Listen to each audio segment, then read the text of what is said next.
अगर आप रोहतास दर्पण देख रहे हैं और डेहरी से रोहतास को जोड़ने वाली ये जब पक्की सड़क बनी थी तो लोगों को अपने मंजिल तक पहुंचना आसान हो गया था और लग रहा था कि ये सड़क उनको अपने मंजिल तक पहुंचाने में सहयोगी बन सकेगी। लेकिन 4 दिन में हुई सड़क दुर्घटना ने लोगों को दिल दहला दिया और लोग इस सड़क पर चलने से अब डरने लगे हैं। बंजारी, रोहतास, समोहता, कर्मा सहित कई विभिन्न जगहों पर हुई सड़क दुर्घटना ने लोगों को अंदर से हिला कर रख दिया है। आज कई घरों में मातम फैले हुए हैं और उनके घर में चीख और पुकार मची है।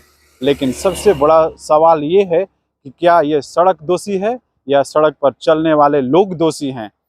लोगों ने सोशल मीडिया पर कई कंटेंट डाले हैं। लोगों ने पुलिस को यहाँ तक कहा है कि आप जल्दी सख्त कदम उठाइए, चालान काटिए, लोगों का हेलमेट चेक कीजिए और लोगों में इस तरह से सड़क सुरक्षा परिवहन को लेकर जागरूक करिए ताकि लोग सजग हो जाएं। लेकिन सबसे बड़ा सवाल यह पैदा हो रहा है कि क्या सिर्फ चालान काट देने से, लोगों में दहशत फैला देने से और सिर्फ लोगों को हेलमेट पहना देने से ये सड़क सुरक्षित हो जाएगी और लोगों का जीवन सुरक्षित हो जाएगा। तब कुछ लोगों ने यह भी सवाल उठाया कि नहीं, जो लोग हेलमेट पहन रहे हैं उनकी भी एक्सीडेंट हो रही है। जो लोग सुरक्षित हैं उनके मन में भी ये सवाल है कि हम अपनी स्पीड गति से कम करके चल रहे हैं, लेकिन क्या सामने से आने वाला व्यक्ति की स्पीड लिमिट है। कई तरह के सवाल हैं, लेकिन जो मेरा मानना है, जो मैं कई लोगों से बात किया, कई लोगों से निकलकर ये सवाल आया कि सबसे बड़ा अगर कोई उपाय है तो वह है जागरूकता। सबसे बड़ा सड़क दुर्घटना को रोकने का कोई उपाय है तो पेशेंस। सबसे बड़ा कोई उपाय है तो स्पीड कंट्रोल। सबसे बड़ा कोई उपाय है तो अपने आप को सुरक्षित रखने की गंभीरता, सजगता। ये जीवन आपका है, इसकी सुरक्षा आपके जी में है। ऐसा नहीं है कि हेलमेट आप पहन लिए तो आप गाड़ी को 100 के स्पीड में चलाएंगे और आप सुरक्षित बच जाएंगे। नहीं, ये जीवन अनमोल है और जब ये सड़क आपको अपने मंजिल तक पहुंचाती है तब मंजिल पर चलने की जिम्मेवारी भी आपकी होनी चाहिए।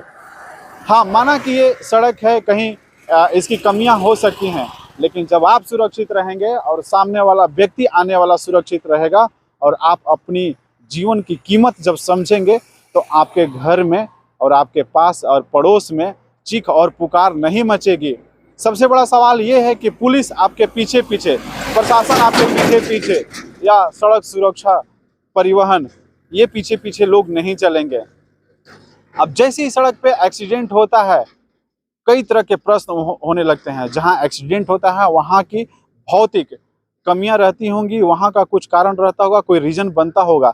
लेकिन जो लोगों से हमने बात की वहां से छनकर जो ये बात आया कि आप अगर अपने ऊपर कंट्रोल रखते हैं, अपने आप पेशेंस रखते हैं, तो ये 100% तय है कि ये सड़क आपको अपने लक्ष्य की ओर पहुंचाएगी।